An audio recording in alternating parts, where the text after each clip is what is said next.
50대 교사, 2년 만에 말레이시아 은퇴 이민 접은 이유 충격적 실화. 안녕하세요, 여러분. 요즘 은퇴 이민이 유행처럼 번지고 있는 거 다들 아시죠? 저도 50대 교사로서 교단에서 은퇴하면 이제 좀 여유를 찾아보자라는 마음으로 말레이시아 이민을 진지하게 고민해봤던 사람 중 하나입니다. 사실 많은 사람이 말레이시아 천국 같은 곳이라고 생각하더라고요. 날씨도 따뜻하고 물가도 우리나라보다 저렴하고 영어도 어느 정도 통하니 살기 편하다 이런 식으로요. 저 역시 그렇게만 믿고서 여러 가지 블로그 후기나 유튜브 영상만 보고 마치 거기가 우리 노후의 완벽한 낙원인 줄로 생각했습니다. 그런데 정말 충격적이게도 제 주변에 저와 비슷한 시기에 말레이시아로 떠났던 분 중 한 분은 딱 2년 만에 한국으로 되돌아왔어요. 그것도 굉장히 힘든 표정과 함께 애초에 이건 내 인생 최대의 실수였어 라는 말을 남기면서 말이죠. 제가 왜 그분 이야기를 전하려고 하냐면 우리 모두 결국은 편안하고 행복한 노후를 꿈꾸잖아요. 하지만 해외라고 해서 다 천국은 아니라는 거, 그리고 은퇴 이후의 삶이라는 게 생각보다 만만치 않다는 점을 꼭 말씀드리고 싶어서입니다. 이 이야기를 통해서 여러분이 막연히 그려왔던 은퇴 이민의 환상을 조금 더 현실적으로 바라보실 수 있으면 좋겠어요. 1. 말레이시아 은퇴 이민 왜 그렇게 끌렸을까? 은퇴 이민을 꿈꾸는 사람들은 보통 크게 세 가지를 바라고 떠난다고 해요. 첫째는 생활비 절감, 둘째는 여유로운 라이프 스타일, 셋째는 한국의 각종 스트레스에서 벗어나는 거죠. 저 역시 그런 이유로 말레이시아라는 나라에 큰 관심을 가졌습니다. 생활비 절감. 국내에서는 집값, 물가, 의료비 등 한 달 지출이 만만치 않잖아요. 그런데 말레이시아는 집세도 싸고 식비도 저렴하다고들 하더라고요. 여유로운 라이프 1년 내내 따뜻한 기후, 열대 과일이 풍부하고 휴양지도 많으니 언제든지 여행 다니고 하루하루를 리조트처럼 보낼 수 있겠구나라는 상상을 했습니다. 스트레스 해소. 한국에서는 퇴직을 해도 뭔가 마음이 편치 않아요. 경력 단절이나 주변 사람들의 시선도 있고 또 영어를 좀 쓸 수 있는 환경이라면 더 넓은 인맥을 쌓을 수도 있을 거란 기대도 했죠. 하지만 어느 곳이든 장단점이 존재하잖아요. 말레이시아 역시 마찬가지였어요. 이 모든 환상에는 대가가 따르더라고요. 2년 만에 귀국해야 했던 50대 교사의 충격적 실화. 제가 말씀드리고 싶은 실제 사례는 저와 함께 같은 학교에서 근무하시다가 50세에 조기 은퇴를 결정하신 A 선생님의 이야기예요.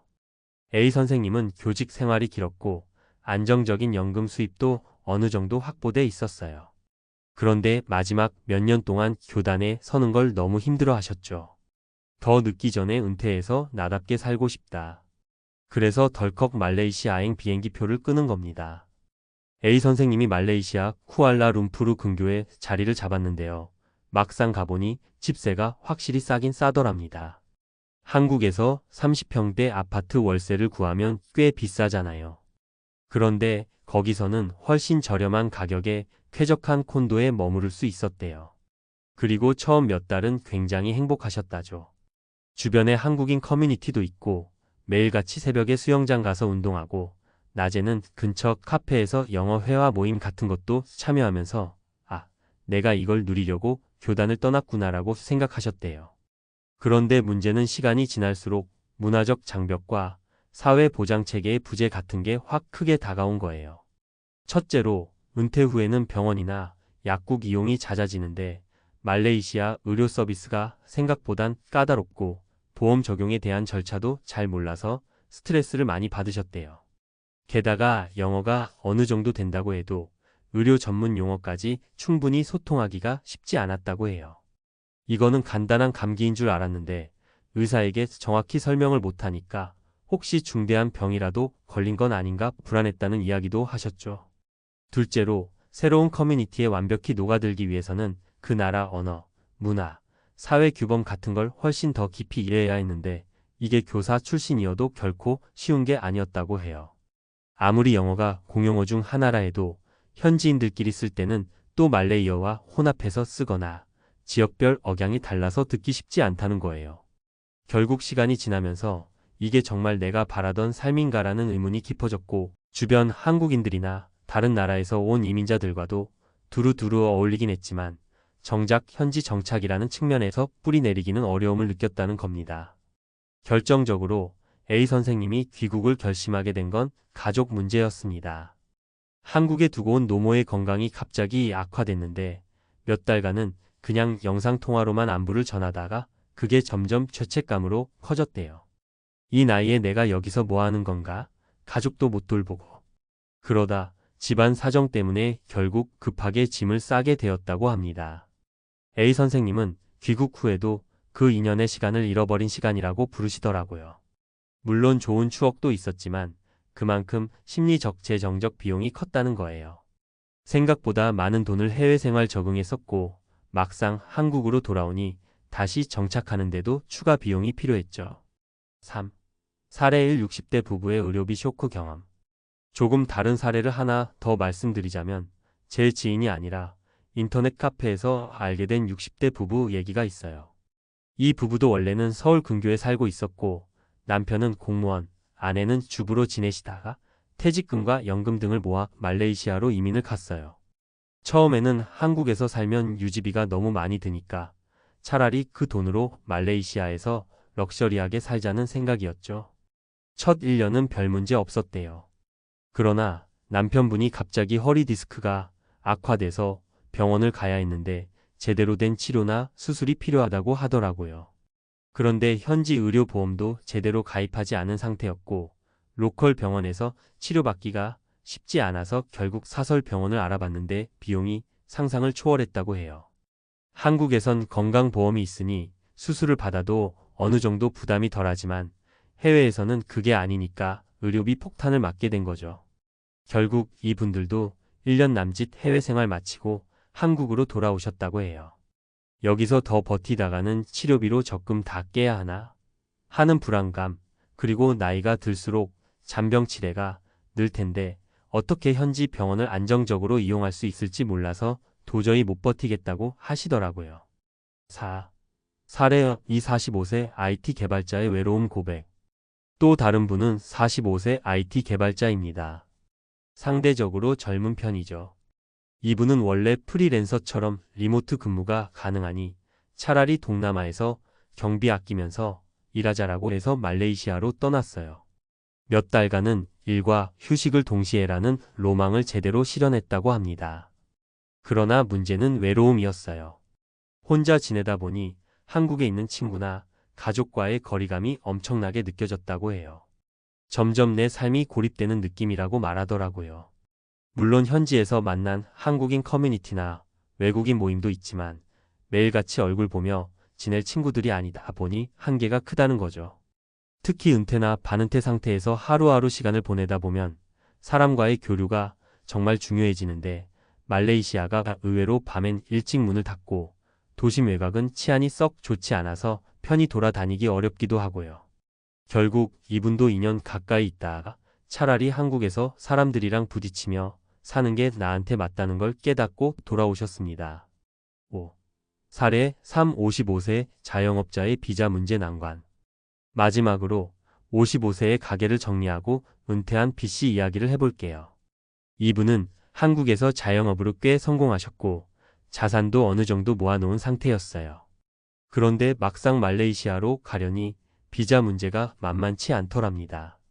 우리가 흔히 말레이시아 은퇴 비자, 즉 MMEHMALAYSIA 마이 세컨드 홈라는 제도가 있어서 비교적 쉽게 영주권에 준하는 혜택을 받을 수 있다고 생각하잖아요. 하지만 실제로는 이 프로그램의 자격 요건이나 예치금 같은 게 계속 바뀌고 까다로워지고 있어요. B씨도 초기 정보를 토대로 준비하다가 막상 말레이시아 정부가 요구하는 은행 잔고와 월소득 증빙 같은 게 예전보다 크게 올라서 생각보다 더 많은 돈을 예치해야 해서 고민이 많았대요. 한국에서 내 재산을 다 정리하고 가야 하나 아니면 부분만 정리하고 갈 수 있나 이런 계산들을 하다 보니 결국 보증금 같은 걸 예치하려면 현금 유동성이 많이 묶여서 정착 초기부터 재정적으로 압박감을 느꼈다고 해요. 또 거기서도 뭐 세금 문제라든가 말레이시아 정부 정책 변화가 불시에 일어날 수 있다는 점이 심리적 부담이 컸다고 합니다. 나라가 갑자기 바뀌면 내가 가진 권리는 어떻게 되는 거지? 라는 불안감이요. 결국 B씨도 은퇴 비자를 발급받았지만 2년 정도 지내는 동안 계속 신경이 쓰이더랍니다. 조금이라도 제도가 바뀌면 자신이 그 자격을 충족하지 못할까 봐 노심초사했고, 이럴 거면 그냥 한국에서 살면서 가끔 여행만 가는 게 낫겠다라는 결론을 내리고 철수했다고 해요. 6. 은퇴 후 해외 생활 왜 신중해야 할까? 사람마다 상황은 다르겠지만 은퇴 후 해외 이민을 생각하신다면 아래 몇 가지는 꼭 고려하셔야겠다는 말씀을 드리고 싶어요. 의료 및 보험 체계 나이가 들수록 병원 갈 일이 많아지잖아요. 해외에서는 건강보험 혜택이 한국만큼 좋지 않을 수 있어요. 예치금이나 사보험이 필요한데 이것도 비용이 만만치 않습니다. 가족 인맥 문제, 한국에 가족이 있거나 정기적으로 부모님을 돌봐야 하는 상황이라면 해외 생활이 생각보다 죄책감이나 부담감으로 다가올 수 있어요. 문화 언어 장벽 관광으로 잠깐 갔을 때는 몰랐던 문제가 실제로 살다 보면 의사소통과 문화 차이로 스트레스가 쌓이기도 해요. 비자 및 법적 제도 변화, 해외 정부가 언제 정책을 바꿀지 모르니까 안정성이 떨어질 수 있어요. 외로움 앤드 고립감, 현지인들과의 교류가 생각보다 쉽지 않고 한국에 있는 친구나 가족과 멀어지면 내가 이곳에서 무엇을 하며 살아야 하나라는 고민이 생길 수 있어요. 7. 우리는 노후를 어떻게 준비해야 할까? 솔직히 말해 해외 은퇴 이민이 절대 나쁘다라고 말하고 싶진 않아요. 분명 거기에 잘 적응해서 행복하게 지내시는 분들도 많습니다. 그런데 그분들은 대부분 해외 생활 경험이 있거나 미리 여러 번 장단기 체류를 해보면서 현지 사정을 잘 파악한 뒤에 이주 결정을 하신 경우가 많아요. 그리고 경제적 심리적으로도 여유가 있는 편인 분들이 많습니다. 그렇다면 우리 같은 평범한 사람들이 어떤 준비를 해야 할까요? 제가 조언하고 싶은 건 짧게라도 여러 번 체험해보고 충분히 고민한 뒤 결정하자는 거예요. 최소한 13개월 정도 현지에서 살아보면서 일상적인 생활비가 얼마나 드는지, 의료시설 이용은 어떤지, 거주지 주변 치안이나 교통 상황은 어떤지 직접 겪어봐야 해요. 블로그나 유튜브만 믿으면 안 됩니다. 또 가족들과 충분히 상의하고 잠재적 리스크를 계산해 두자고 말씀드리고 싶어요. 은퇴 후에는 수입이 고정적이거나 줄어들잖아요. 만약 해외에서 병원비가 많이 들거나 물가나 환율이 갑자기 뛰면 어떻게 대처할지, 가족이 아프면 즉시 돌아올 수 있는지 등을 미리 점검해 두셔야 해요. 8. 결론 은퇴 이민 환상이 아닌 현실로 바라보세요. 50대 교사, 2년 만에 말레이시아 은퇴 이민 접은 이유 충격적 실화. 이 말은 자극적으로 들릴 수도 있지만 사실 우리 모두가 겪을 수 있는 이야기입니다. 한국 사회에서 지친 마음에 당장 내일이라도 떠나고 싶은 충동이 드는 건 어찌 보면 당연해요. 하지만 그곳이 어디든 우리의 삶은 여전히 삶 그 자체일 뿐이죠. 환상을 품고 떠났다가 그 대가로 더 큰 현실을 마주할 수도 있다는 걸 꼭 인지하셔야 해요. 제가 전해드린 3가지 사례와 A 선생님의 이야기가 여러분께 조금이나마 참고가 되길 바랍니다. 해외에 나가서도 자신에게 맞는 생활을 찾고 의미 있는 활동을 하면서 충분히 즐겁게 지내실 수 있어요. 그러나 안목 없이 덜컥 결정했다가는 다시 돌아올 때 더 큰 시간 재정적 손해를 볼 수도 있다는 점을 잊지 마시기 바랍니다. 결국 중요한 건 나의 라이프 스타일과 삶의 가치가 어디에 맞춰져 있는지 냉정하게 파악하는 일이에요. 말레이시아가 되었든 태국이 되었든 혹은 유럽의 어느 도시가 되었든 그곳에 가면 내가 정말 행복할지 혹은 그냥 일시적인 도피일 뿐인지 말이죠. 많은 분이 해외 생활을 꿈꾸지만 정작 제대로 된 정보나 준비 없이 떠나는 경우가 많습니다. 그 과정에서 삶은 오히려 더 피곤해지고 국내로 돌아와 재정비하는 데도 큰 에너지를 쏟게 됩니다. 저 역시 언젠가 해외에서 제2의 인생을 살 수 있으면 좋겠다고 생각해요. 다만 은퇴 이민 무조건 행복이라는 공식을 깨뜨리고 한 걸음씩 차분히 정보 수집하고 체험해 볼 예정입니다. 그리고 여러분께도 똑같이 말씀드리고 싶어요. 설렘이 크면 실망도 큰 법이니까요. 혹시 지금 이미 항공권을 예매해 두셨거나 집을 보러 갈 계획을 세우신 분들도 너무 실망하거나 두려워하지 않으셨으면 합니다. 해외에 나가는 게 꼭 잘못된 선택은 아니에요. 다만 정말 꼼꼼하게 따져보고 나만의 플랜 B를 준비하는 게 무엇보다 중요하다는 거죠. 마지막으로 이 얘기를 해주셨던 A 선생님이 귀국하면서 하신 말씀이 아직도 기억에 남아요. 해외 생활 자체가 내겐 잘못된 선택이 아니라 준비 없이 간 게 실수였을 뿐이야. 좀 더 천천히 알아보고 마음의 여유를 갖고 떠났다면 달랐을지도 몰라. 저는 그 말이 참 와닿았습니다. 우리의 노후가 어디에서 펼쳐지든 최선을 다해 준비하고 더 넓은 시야로 세상을 바라보며 사는 것이 진짜 의미 있는 은퇴 후의 삶이 아닐까요? 그러니 혹시 말레이시아 은퇴 이민을 꿈꾸시는 분들께서는 제가 전해드린 이 충격적 실화와 사례들을 참고 삼아 더 안전하고 현명한 선택을 하시길 바랍니다. 준비만 철저히 하신다면 그곳에서 분명 새로운 도전과 행복이 기다리고 있을지도 모르니까요. 여러분 모두 은퇴 후의 삶을 여유롭고 풍요롭게 가꾸어 가시길 진심으로 응원합니다.